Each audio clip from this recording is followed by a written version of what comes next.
Hey, Heather from Hooked on Pickin' here. I am headed to the bulk warehouse and I'm going to show you everything that we learned here and talk to all the different employees to find out exactly how the inner workings of the bulk.com warehouse exactly works.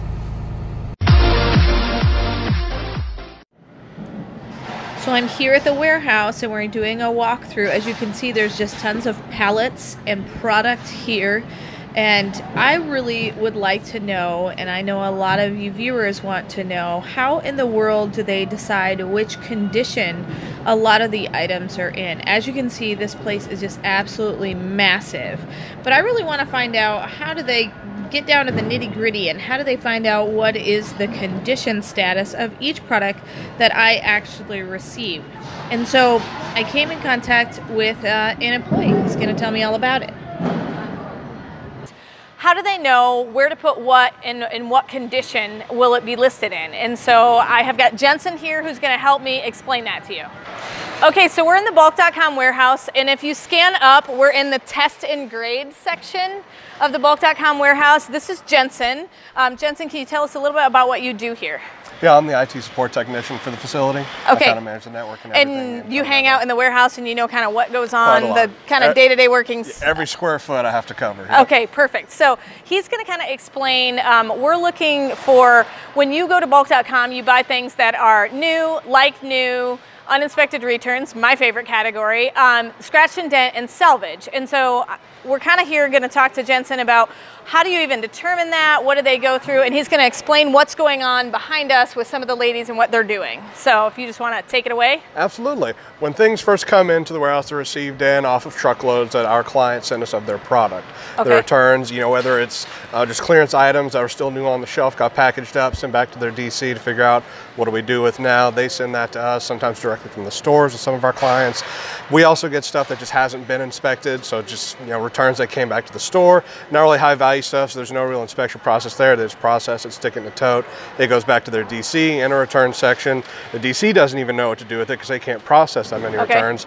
They just batch it up, send it to us, and that'll be like, you know, a DC salvage load or something like that. Okay. But it indicates to us, we receive a manifest of the shipment that's coming in, so we know what that load is going to be, where it's coming from, the kind of product that's going to be on it. And is that the manifest you use to create your own manifest when you list on the bulk.com Correct, website? yeah, whenever, well, mostly, yes. That's a combination of what we receive from the client, but not all client data is complete, obviously. Sure. Some things fall through the cracks, so they can't send everything over. So you check things yourself, and that's kind of what's going on here. Exactly. This is the receiving area where things first come in off the dock. They get, you know, unpalletized, spread out, and, you know, there'll be two people working out of the same pallet typically, you know, that comes in, and they just sort the product. Whenever there's high volume stuff, like a lot of individual things, we'll, you know, change up the process to best accommodate that product, just that, because you got to think the clients, they're sending us their product because they don't know what to do with it. They just don't want to get some recovery on their end. Okay.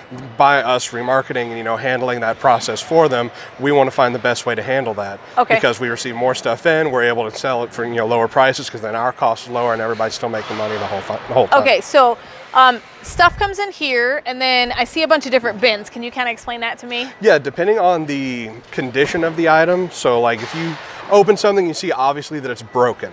Yeah. You're going to know to mark that either as donate or dispose based on what we call a matrix. So you do donate stuff? We do donate things, yes. Good. There's some stuff that has to be disposed of just per, you know, any kind of environmental regulations, per our client's requests. There's all pre-decided, you know, formats of if this type of product is in, if it's in this condition, it goes to dispose. There's some stuff that naturally goes to donate. Most of it is controlled through a cloud-based system that controls the disposition based on that pre-factored data. Some of it is decided here at the pod based on the receiver actually visualizing the product. Okay, so these ladies are looking at it going, okay, this is clearly broken, or this is clearly scratched and dents. This one is, you know, we can throw in the like new or the brand new category because clearly that's exactly what it is. If it's still got shrink wrap on it, it has no real sign of ever being like the open. Manufacturer seal's not been broken, brand new. And then there's like the step below that where, you know, it may normally be sealed, but it's been opened.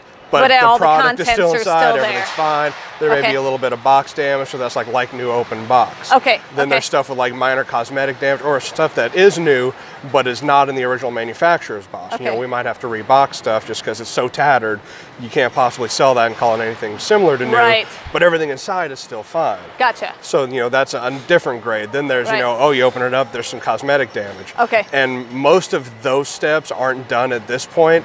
There's some product that if it's any question of either it's new or it's not, it'll disposition based on that, usually based on the value of the product. So like obviously a laptop would definitely get more scrutiny than a small, you know. And you do a lot of testing of the electronics and stuff like that to kind of figure out. Consumer electronics, small appliances, large appliances even. A lot of stuff we So generally if you get a salvage pallet and it's got like a toaster and a blender and it's in salvage, not going to work probably. Probably not. Okay. But if it's in a like new or brand new condition, likelihood is it's going to work. Very likely it's going to work, absolutely. Okay. There should, in fact, if it's in one of those conditions, like new or brand new, there should be no question about whether or not it works. Okay. It should definitely work. The only time you're going to get into like in scratch and dent salvage stuff where there's questionability of maybe the condition of it, those are going to be the ones where it might work and might be good for parts. Gotcha.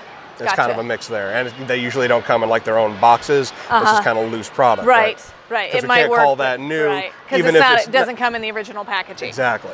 Okay. All right. Well, that definitely helps. So back behind me, you can see a lot of these ladies kind of just visually checking and making sure that they're in the condition it's supposed to be in. Is it brand new? Is it like new? Is it uninspected returns? Is it scratch and dent? Is it salvage? Now, my question is, I'm a little bit selfish. I always buy the uninspected returns ones.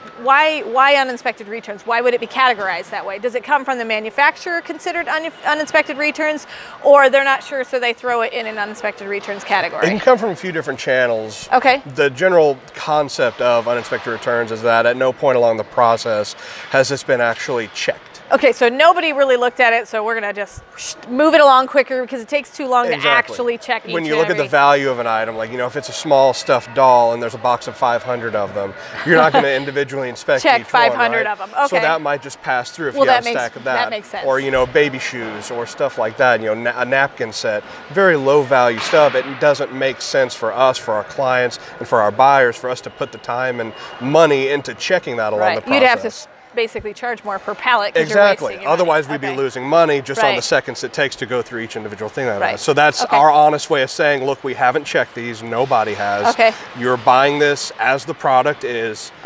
knowing that we haven't looked at it. I think that's why I like them a lot. It's the mystery, the treasure hunt aspect. Yeah. Well, awesome. I think we got some definite, amazing information as far as how do we know what kind of condition it's in. And we want to thank Jensen so much for kind of filling us in on all of the inner workings at the warehouse itself. That was awesome info from Jensen. So we're going to keep moving along and see what else we can find out. This is a working warehouse, so yes, everything is still being accomplished. Their daily tasks are still going on, and so I'd like to know when they get the product in the building, how do they handle it? And this is Tiffany with a Y. She's got a blinged out sweatshirt. It's amazing. And so she works at the bulk.com warehouse, and she has agreed to talk to us about receiving, which means like the sources they get all their product that gets piled into all the pallets and cases. Where does it come from? And once it arrives at this building, what do you do with it next? So if you want to kind of explain the process of what we get. So we get different trucks every day, all day. And each truck has different products on it from different vendors. So my guys have to separate each vendor into its own section, and then we process it basically and put it into the lane for the receivers to process each vendor's And this product. is the lane. If you want to pan over to the lane, so you can go ahead and explain the lane while he's panned over. Okay. So all the product is lined up into the lanes, in different lanes for each different product or vendor, whichever one it comes from. And then it goes off into the receivers, and the receivers process it into that vendor's load. Okay, and then it eventually gets into a bulk pallet and stuff. Yes. So I really want to see this stuff. So this is kind of the most interesting part. So I see you're separating stuff out into the different vendors. Yes. So it comes off the truck. So explain this whole apparatus and everything for me. So another way for us to track stuff that comes from different places, we also scan the tracking number in. Okay. So say we have a huge warehouse here, so things can get lost in here. Sure. It has happened. So as long as I have all the tracking numbers scanned into this location, we can look it up and make sure that it was even sent here. So it comes off, they scan it, they separate it onto the pallets, and then of course we put it into lanes. This is our new machine that we've gotten, that we're running right now. The little roller belt thing? It's called a de-stuff it, restuff it. De-stuff it, restuff it. We can either unload or load a truck. So you're de-stuffing right now? We're de-stuffing right now. Okay. And they can get up to 300 packages on one truck. Yesterday from one place we got 534. And that was just one truck that we unloaded. That's not counting the 534 items from one truck? One truck. Wow. And so how often do you, like how much product do you usually This is every day. Every day? Every single day this is done. Every day. Multiple times a day? Behind us you can see the guys offloading the truck, and they're very, very busy working, and we're going to get to see this cool belt apparatus that they're using, and it has some unique features that really help the back of the guys. It raises up and lowers to help them out. Lots of work that goes into the pallet and case that you receive as a buyer from Bulk.com, and we want to thank Tiffany with her blinged out sweatshirt so much for the information on how does it even come into the warehouse and sorting, and that it gets scanned so that we can kind of track it and it doesn't disappear into oblivion in this massively huge warehouse. So thank you so much for all the info, Tiffany, and for taking your time out of your day. So I'll let you get back to work, and hopefully this has been helpful learning how it comes into the warehouse. Now that we see stuff that has come into the warehouse, I kind of want to see the rest of the warehouse and just see how massive it is. This is a 300,000 square foot working warehouse. All of their tasks are still being done, and we're going to just see how much product is here. Us Americans, we just have tons of stuff. So let's see what they do with it. So here, those little half boxes there, they're called Gaylords, and that's what they put the product in order to sort it, and then eventually it gets into cases and pallets. There's a conveyor belt that goes all the way across the building from the test and grade section, and once it's tested and graded, it's labeled and then put on the conveyor belt. And I really hope that we get an opportunity to see like how is it sorted and put in the pallets, because I want to see, you know, the process of that. So they've got different places in the back there where they actually take the pictures of the completed cases and pallets. I'm going to try not to get run over by a forklift while I'm here, but just rows and rows and rows of pallets of things. Here are the kind of lined up products that are waiting to be sorted through here, and then as we go on down the line, there are some you know, cases and pallets that are completed, and the ones wrapped in the blue there are kind of oddly shaped items that can't fit in a regular square pallet box, and so they just basically pile as much as safely possible on top of the wooden pallet, and then they saran wrap it so that it doesn't get all jostled around in shipping. So it looks like off to the right here is kind of the area that they're actually got open cases and open pallets, and they're sorting them. And so let's see if we can find someone to see if they can explain exactly how that process works and how we get each particular item in each box. I'm with Terry, actually at the Nashville Bulk.com warehouse, and she's going to show us, you've all asked, how do they pick what's in the cases and pallets? And she actually is the one who does it, so she's going to show us how it's done.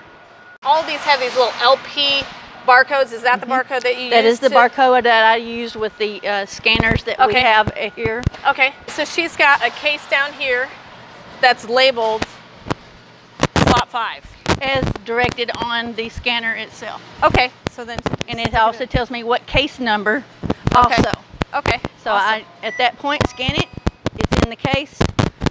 And is that how the manifest, then when we get the manifest online, that's how they know what's in there? Exactly. Perfect. They can pull that manifest up and it'll tell you exactly what's in that case. Okay, awesome. How do you figure out like how many items to put in there? Well, all of these are closed by pushing them down and closing them up. Okay. So we determine how much goes into a case or a pallet by this line right here. So basically you just fill it to the brim. I fill it to the and brim. then you somehow tell it to close out, and then it completes the Yes, manifest. I have a transaction that I have to do where it then goes to close. Okay, awesome. Can you show us how you do maybe another couple items, just so Sure. we can kind of watch the process? Let's do a larger item for a pallet. Okay. Again, you will scan the LP. Okay. It is telling me at this point I know I cannot fit it into a case because it's way too large. Okay. I switch it to a pallet.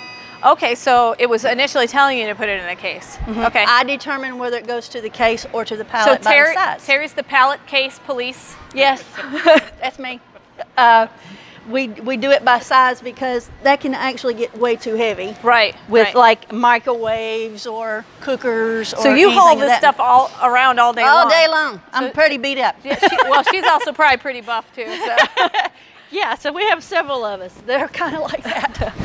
All right, Then awesome. This goes to 8, which is down here.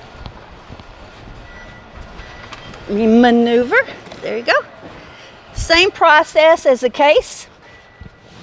Let me balance this. I will then scan it to my PT and load it into. Very carefully so she doesn't break it. Or myself. Or herself. That's more important, not breaking it yourself. Yes. Awesome. Well, thank you so much. This has been super enlightening to know how it gets filled, and to know, exactly what goes in where. So basically the computer kind of picks for you, but you get to determine how full it gets and stuff like that, Yes. so that stuff doesn't get jostled around. So hopefully this has been helpful to see exactly how cases and pallets get filled up and things go in it. And you can thank Terry for all of the cases and pallets that you've gotten. That was awesome info. So as we move along, we see just rows and rows and rows of items that are already set to go. This is product they're selling, I think, individually, and then pellets and cases. And here is the zone we're used to seeing. So here's all the huge pallets. Whoa, don't get run over by the forklifts. The huge pallets that are ready to go to be bought by customers. And I found out that they usually don't hang out longer than a week or two before a price reduction occurs to get the pallet moving. And so here's those oddly shaped ones that I was telling you about that get loaded onto trucks and shipped to you if you want some of those larger size things. But just tons and tons of product here ready to go, ready to be bought. Looks like up ahead we've got a couple of pallets that are kind of in process, and I'm really curious, if they've got pallets that are not selling, what do they do with them? And so I'm going to see if I can find out what do they do with the product that they cannot get rid of, when it's just sat here too long. I'm with Ed. I just found out that Bulk.com does a ton of donating of items that they can't put in pallets and cases. And so Ed's going to kind of share with us what that's all about. So what's some of the reasons that you donate some of your products? So a lot of companies that we receive product from, the product that they send will have different characteristics about it that makes it worth more to donate than to sell on bulk.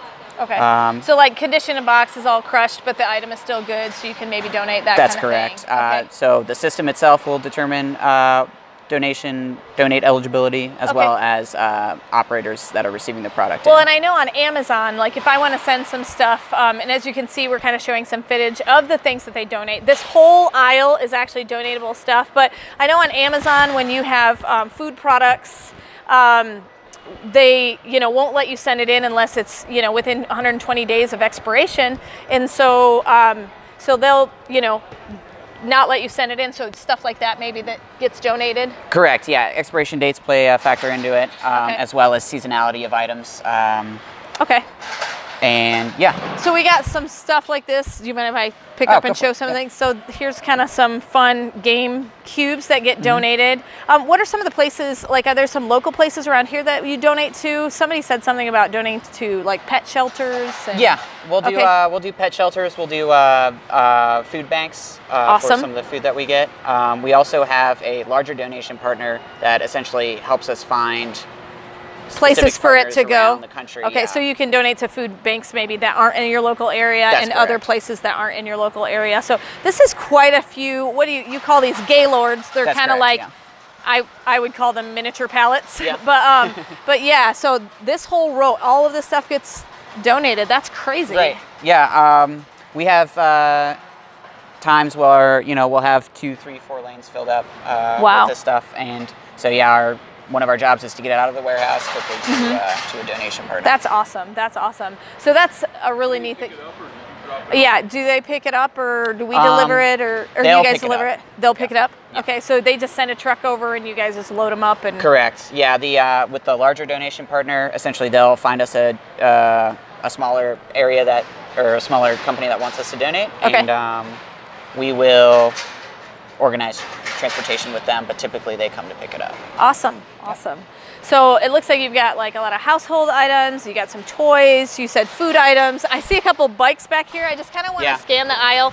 So we'll walk and kind of look at some of the things, and we'll just film some of the things as we're going along and talking. So we got some bikes, hair things. What's kind of some of the really neat things that you thought, this is really cool that we get to donate? That you've maybe seen? Specifically diapers and household goods, some like non-perishable foods, things like that. That's awesome. The diapers thing is a big deal. Yeah. I know we run a food pantry out of our church, and diapers is a big thing. People don't think to donate to a food pantry, but that's expensive. Yeah, absolutely. Very expensive.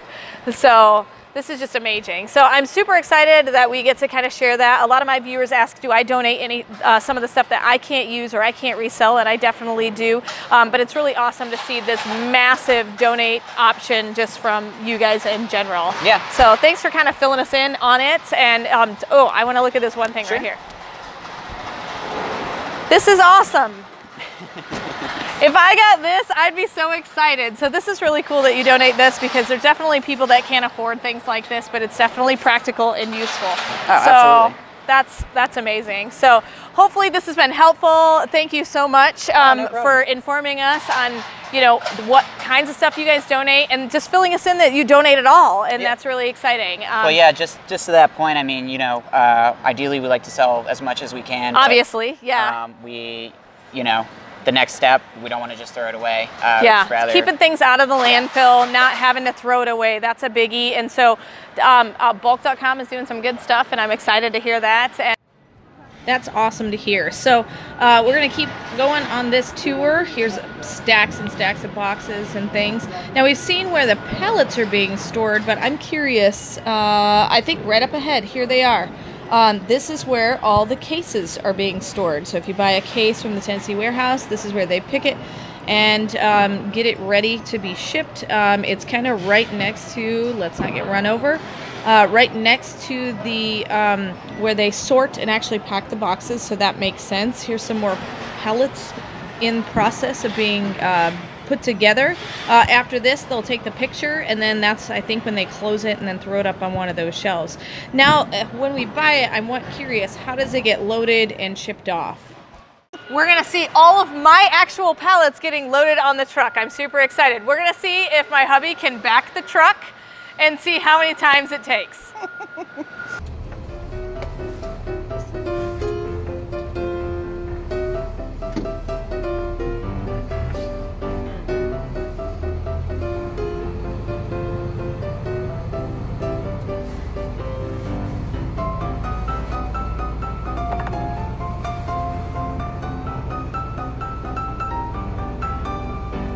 He did it! Yes, we got the thumbs up. Awesome. Okay, so when you guys as customers order online, it comes up as an order number. So when we know that the order number is ready to be picked, one of the forklift drivers will pick that order, which has happened here with those pallets. We're standing in the middle of 11 pallets and 2 cases, I think we ordered.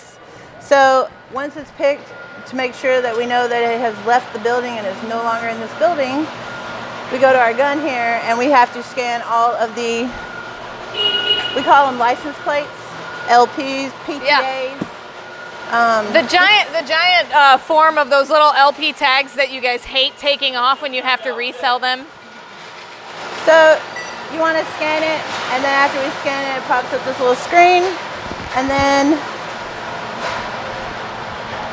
we scan it to the door. That means that pallet has been put on the truck and is no longer in this building. It has left the building. Yes, it has. Awesome. Awesome. So let's see one loaded and see the process. All right. And then this handsome gentleman will get all the stuff on the truck for us. This is DJ. DJ. The expert with the pallet jack. Normally we do it with forklifts, but not on a box truck.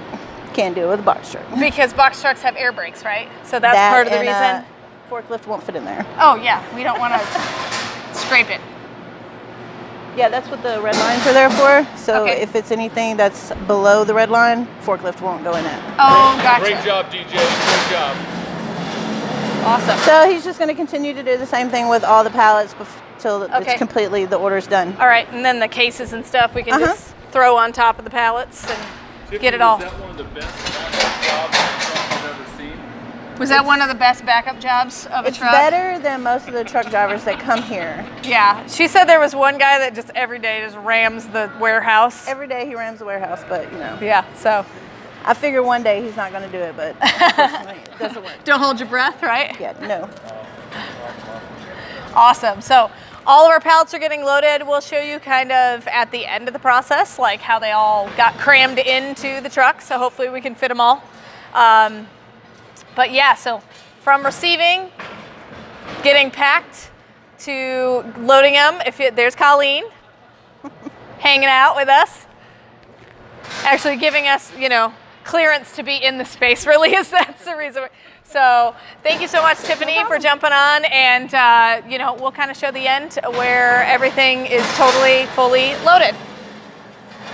So I'm super excited. Look, we're all loaded. They did a beautiful, glorious job. Isn't it the most beautiful thing you've ever seen? So I've got 11 pallets and 2 cases. You will be future seeing the unboxings of all that go on in the future and the loading process. So I hope you loved watching my hubby back the truck. He did a good job. He didn't break anything, so I'm super excited. So this is future videos to come, and they did a wonderful job loading all of this stuff. So hopefully it's been helpful learning how do they get it even out of the warehouse once it's been purchased by a customer. So I've got all of my pallets loaded, and this is not something that they do on a regular basis. They actually don't sell direct to customers and let them pick it up like that, but it looks like I might be the guinea pig to see if this is something that they can do in the future. But hopefully this has been an awesome opportunity to see kind of the inner workings of Bulk.com and how they sort pallets, test the condition, receive the original product, and ship it out. And so hopefully in the future we'll get the opportunity to maybe pick up direct from a warehouse, but that's not something that's available yet.